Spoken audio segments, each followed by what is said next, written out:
नमस्कार, आपका अखबार के YouTube चैनल पर आपका स्वागत है। मैं हूं प्रदीप सिंह। कल देश ने एक दृश्य देखा। 2 मिनट 20 सेकंड का वीडियो का एक क्लिप है जिसको पूरे देश ने देखा और पूरे देश ने इसको कॉमेडी के रूप में देखा, प्रहसन के रूप में देखा, व्यंग्य के रूप में देखा। लेकिन मुझे उसमें बड़ी ट्रेजेडी नज़र आई। उसमें 2 नेता दिखाई दे रहे हैं, दोनों देश के मुख्यमंत्री हैं, अलग अलग प्रदेशों के, एक दक्षिण से एक उत्तर भारत से, और उन 2 मुख्यमंत्रियों का नाम है नीतीश कुमार और के चंद्रशेखर राव। अब आप सोचिए कि 2 मुख्यमंत्री मिल रहे हों 2 प्रदेशों के, तो वो देश की समस्या पर, अपने प्रदेशों की समस्या पर, उन पर चिंतन करेंगे। लेकिन ऐसा कुछ भी नहीं था। तो मुझे याद आया कि हरिशंकर परसाई का एक लेख है, व्यंग्य लेख है, निठल्लेपन का दर्शन। उसमें उनकी एक लाइन है कि निठल्ले की डायरी जब खोली गई, उसमें जो शुरू में ही लिखा था उससे पता चलता है कि कैसे नियमित कर्म के प्रति उसकी रुचि धीरे धीरे घटती गई। इन दोनों मुख्यमंत्रियों का वही हाल है। ये निठल्लेपन का दर्शन था जिसका प्रदर्शन हो रहा था पटना, बिहार की राजधानी पटना में, और देखकर लोग हंसते हंसते लोटपोट हो रहे थे। वायरल हो गया वीडियो। लेकिन उन दोनों को इस बात से कोई फर्क नहीं पड़ता था। नीतीश कुमार उस वीडियो में, वायरल वीडियो में हंसते हुए प्रफुल्लित नज़र आ रहे हैं, लेकिन आपको मैं पक्का बता रहा हूं कि अंदर से रो रहे थे। कहाँ फंस गए, किसकी संगत में फंस गए, किसने फंसा दिया, कैसे ये हो गया। उनको उम्मीद थी कि केसीआर आ रहे हैं तो उनको प्रधानमंत्री पद के उम्मीदवार के रूप में उनका नाम पेश करेंगे, बड़ी उम्मीद थी। और केसीआर इस उम्मीद में गए थे कि बड़े भाई नीतीश कुमार से मिलने जा रहे हैं तो वो उनका नाम आगे बढ़ाएंगे। प्रधानमंत्री पद के लिए केसीआर से बढ़िया कोई हो नहीं सकता, दक्षिण से होना चाहिए प्रधानमंत्री। तो ये दोनों की अपेक्षा जो जब वहाँ टकराव हुआ और ये दृश्य शुरू हुआ एक सवाल से। सवाल था केसीआर से कि क्या आप नीतीश कुमार को प्रधानमंत्री पद के उम्मीदवार के रूप में विपक्ष के देखना चाहते हैं। तो जो केसीआर का जवाब था वो नीतीश कुमार के लिए अप्रत्याशित था। उन्होंने कहा कि मैं कैसे कह सकता हूं, मैं अगर कह दूं तो दूसरे विरोध कर सकते हैं। अब ये तो तुषारापात था नीतीश कुमार के ऊपर। वो तो जब से बीजेपी की संगत छोड़ के, एनडीए छोड़कर आरजेडी और कांग्रेस के साथ गए, तब से कह रहे थे बहुत से लोगों के फ़ोन आ रहे हैं प्रधानमंत्री पद के उम्मीदवार के बारे में। और यहाँ तो एक आदमी आया है जो विपक्षी एकता की बात कर रहा है, लेकिन उनको प्रधानमंत्री पद के उम्मीदवार के रूप में देख ही नहीं रहा। वो नाम लेने को तैयार नहीं है। कौन मानेगा, कौन विरोध करेगा? कोई एक नाम ऐसा नहीं हो सकता जिसका सब लोग समर्थन पहली ही बार में कर दें। फिर भी वो नाम लेने को तैयार नहीं है। अब जैसे ही ये बात कही केसीआर ने, नीतीश कुमार खड़े हो गए, उनके साथ तेजस्वी खड़े हो गए, पूरा सरकारी अमला जो पीछे बैठा था सब खड़े हो गए, सिक्योरिटी के लोग। अब आप देखिए 2 मिनट 20 सेकेंड तक अगले उस वीडियो में, अगर आपने देखा है तो मैं पूरा वीडियो तो नहीं दिखा सकता, लेकिन उसके कुछ हिस्से दिखाने की कोशिश करूंगा। उसमें बार बार केसीआर हाथ पकड़ के नीतीश कुमार का बैठा रहे हैं। वो कह रहे हैं चलिए उठिए ना, हो गया, अब ज़्यादा इनके चक्कर में मत पड़िए। क्योंकि वो लोग सवाल जो वहाँ पत्रकार थे वो पूछ रहे थे प्रधानमंत्री पद के उम्मीदवार को ही लेकर, और नीतीश कुमार नहीं चाहते थे कि प्रथम ग्रासे मक्षिका पात, यानी पहले ही कौर में मक्खी गिर जाए। जैसे वैसे ही हुआ केसीआर का पटना आना। कितनी उम्मीदों के साथ न्योता दिया था, बुलाया था, आए थे, स्वागत किया, और लगा था कि वो यहीं से शुरुआत होगी उनके 2024 के लोकसभा कैंपेन की, और वो घोषणा करेंगे कि हम नीतीश कुमार को अपना प्रधानमंत्री पद का उम्मीदवार विपक्ष की ओर से मानने का प्रस्ताव करते हैं। लेकिन ऐसा कुछ हुआ नहीं। बात तो ये है कि केसीआर भी इसी उम्मीद में आए थे। वो तो नीतीश कुमार से पहले से लगे हुए हैं। और दोनों में एक बात कॉमन है कि दोनों अपने अपने राज्यों की, दोनों को चिंता नहीं है। तेलंगाना की स्थिति ये है कि वो राज्य दिवालियेपन की कगार पर खड़ा है। कर्ज का बोझ बढ़ता जा रहा है। जो रेवड़ी बांटने वाली स्कीम्स हैं उनकी संख्या बढ़ती जा रही है, उनका खर्च बढ़ता जा रहा है। पैसा कहाँ से आएगा इसका कोई इंतज़ाम नहीं है, लेकिन घोषणाएं होती जा रही हैं। वही हाल नीतीश कुमार का है। बिहार में कानून व्यवस्था की स्थिति देख लीजिए, आप विकास की स्थिति देख लीजिए, शिक्षा, स्वास्थ्य, किसी मोर्चे पर चले जाइए, हर जगह नाकामी आएगी। और केसीआर को तो अभी 2023 में 10 साल होंगे। नीतीश कुमार को 2023 तक तो 18 साल हो जाएंगे। तो आप देखिए 18 साल का मुख्यमंत्री और 10 साल का मुख्यमंत्री, मतलब 2023 की दृष्टि से ही अभी बात करें, 24 की ना बात करें, 23 में तेलंगाना के विधानसभा चुनाव होने वाले हैं, इसलिए 2023 की बात कर रहा हूँ। ये दोनों नेता मिले, इन्होंने देश के बारे में, अपने प्रदेशों की समस्या के बारे में कुछ नहीं कहा सिवाय प्रधानमंत्री नरेंद्र मोदी को गाली देने की। तो प्रधानमंत्री की आलोचना करें, चूँकि उनकी पार्टी में नहीं है, उनके गठबंधन में नहीं है, तो ये तो बड़ी स्वाभाविक बात है। लेकिन आप कह क्या रहे हैं? आप अपने अपने प्रदेश के मतदाताओं को, जनता को संदेश क्या दे रहे हैं? ये दो प्रधानमंत्री पद के आकांक्षी और अपने अपने राज्यों में नाकारा साबित हो रहे नेताओं का सम्मेलन था, यानी ये दो निठल्लों का सम्मेलन था। और ये दो निठल्लों के सम्मेलन का भरपूर आनंद लिया देश की जनता ने। और वो दृश्य मैं तो, मुझे जब से मैंने कल से देखा है वो वीडियो, मुझे 1 मिनट के लिए भी भूलता ही नहीं है। मैंने आज तक किन्हीं दो मुख्यमंत्रियों या किन्हीं दो गंभीर नेताओं की प्रेस कॉन्फ्रेंस का ऐसा दृश्य नहीं देखा था। और एक बार नहीं, कम से, मैंने गिनती नहीं की, लेकिन कम से कम 5-6 बार ऐसा हुआ कि नीतीश कुमार खड़े हो रहे हैं और बार बार जो है केसीआर उनका हाथ पकड़ कर बिठा रहे हैं कि बैठिए ना, आप बैठिए ना। वो कह रहे हैं नहीं, उठिए ना, चलिए, हो गया, बहुत हो गया। आप समझाने की कोशिश कर रहे हैं पत्रकारों को कि जो ये कह रहे हैं केसीआर, उसका मतलब ये है। और वो केसीआर कह रहे हैं कि मैं यहाँ बैठा हूँ, जवाब दे रहा हूँ ना। अब वो पूरा दृश्य देखकर आप समझिए कि मतदाता के मन पर क्या गुजर रही होगी, उसके दिल दिमाग पर क्या गुजर रही होगी कि ये हमारे ऐसे नेता हैं जो अपने को प्रधानमंत्री पद पर देखना चाहते हैं।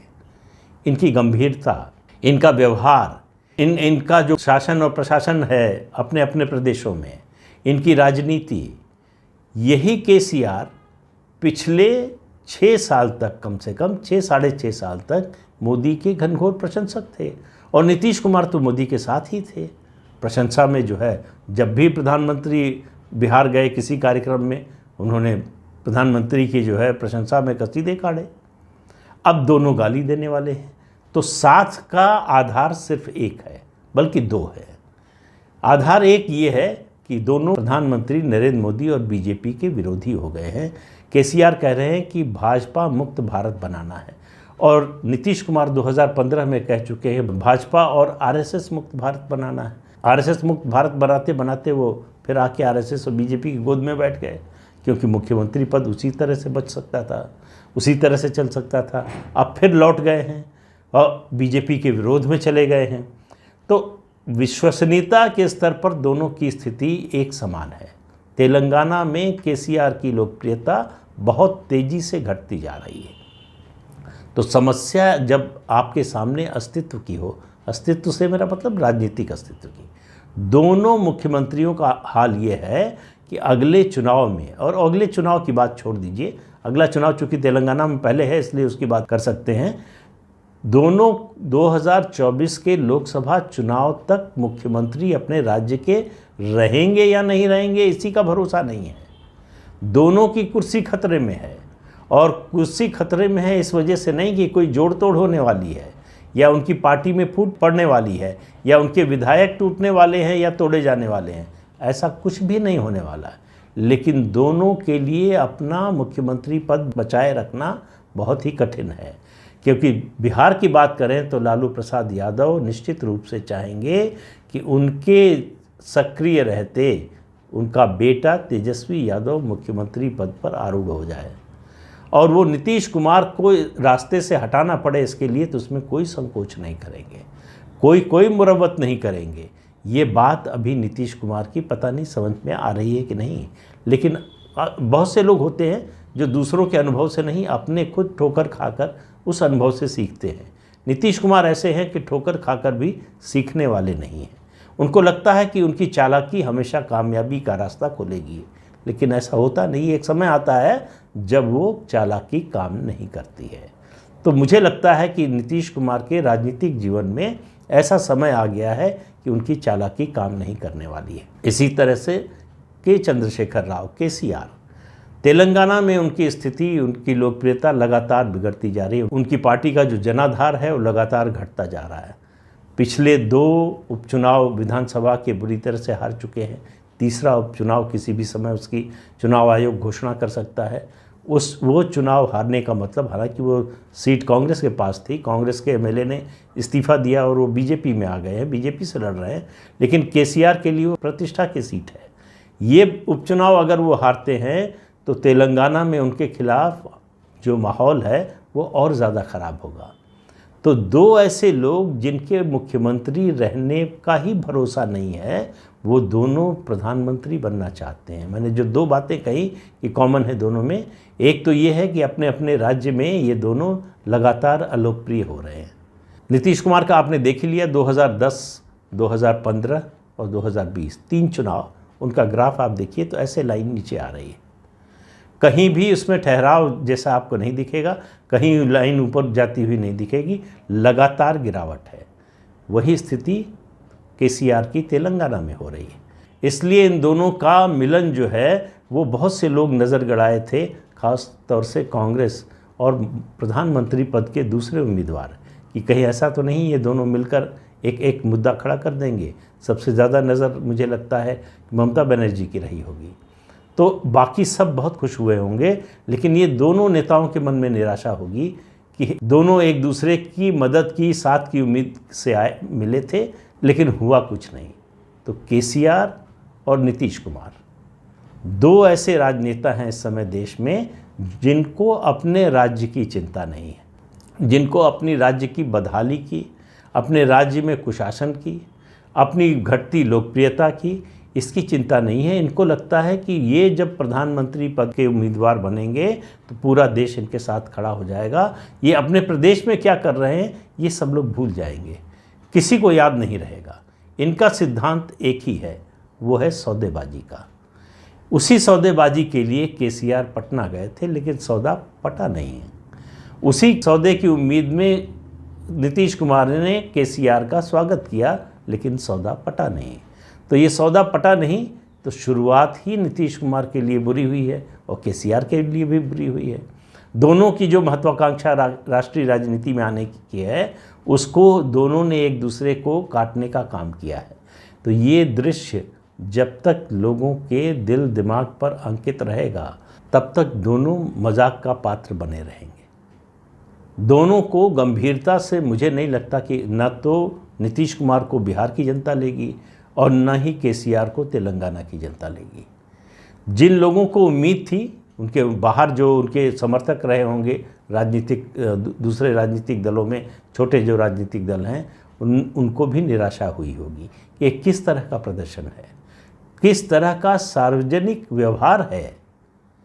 भाई अगर आप लोगों की मुलाकात हुई, बात हुई, तो तय करके आना चाहिए था कि क्या बोलेंगे, क्या स्थिति रहेगी प्रेस कॉन्फ्रेंस में, क्या स्टैंड लेना है एक दूसरे को। कोई सहमति नहीं हुई तो उस मुद्दे को छोड़ देते, उस पर कमेंट न करते। लेकिन जिस तरह का व्यवहार, जिस तरह का रिएक्शन दिया आपने, दोनों ने अपनी एक तरह से पोल खोल दी है। जनता को बता दिया है कि हमारे दिमाग में कोई विजन नहीं है, हमारे दिमाग में देश को लेकर, प्रदेश को लेकर कोई सोच नहीं है, कोई बड़ी हमारे पास विमर्श की कोई बात नहीं है। हमारे पास सिर्फ एक मात्र बात है कि हमको प्रधानमंत्री पद का उम्मीदवार बनाओ और प्रधानमंत्री बनवा दो। हमारी योग्यता हो ना हो, लेकिन हमको बनवा दो। तो जो जनता इन दोनों नेताओं को अब मुख्यमंत्री पद पर रखे कि नहीं, इस पर पुनर्विचार कर रही है। वो प्रधानमंत्री के रूप में इन्हें देखने के बारे में सोचेगी भी। ऐसा इन्होंने कैसे सोच लिया ये समझ में नहीं आता। दोनों अनुभवी नेता हैं, लंबे समय से राजनीति में हैं, नीचे से उठकर आए हैं, ज़मीन की राजनीति देखी है, फिर भी ऐसा कर रहे हैं। एक ही बात समझ में आती है जो गोस्वामी तुलसीदास जी ने कही, प्रभुता पाए काय मद नाही। यहाँ प्रभुता को सत्ता से रिप्लेस कर दीजिए और आपको समझ में आ जाएगा कि जब सत्ता सर पर चढ़कर बोलती है तो सच्चाई दिखाई नहीं देती है। वही हालत इन दो नेताओं की है। तो इन दो नेताओं से सहानुभूति रखिए, इन पर नाराज़ होने की ज़रूरत नहीं है। ये सहानुभूति के पात्र हैं। ये आप कह सकते हैं कि इनको समझ में नहीं आ रहा है कि ये बोल क्या रहे हैं, ये कर क्या रहे हैं और उसका लोगों पर असर क्या हो रहा है। तो आज के अंक में इतना ही, अगले अंक में फिर मिलेंगे किसी नए मुद्दे के साथ। तब तक के लिए इजाज़त दीजिए। आपसे अनुरोध है कि ये चैनल देखिए, शेयर कीजिए, लाइक कीजिए और सब्सक्राइब ज़रूर कीजिए। नमस्कार।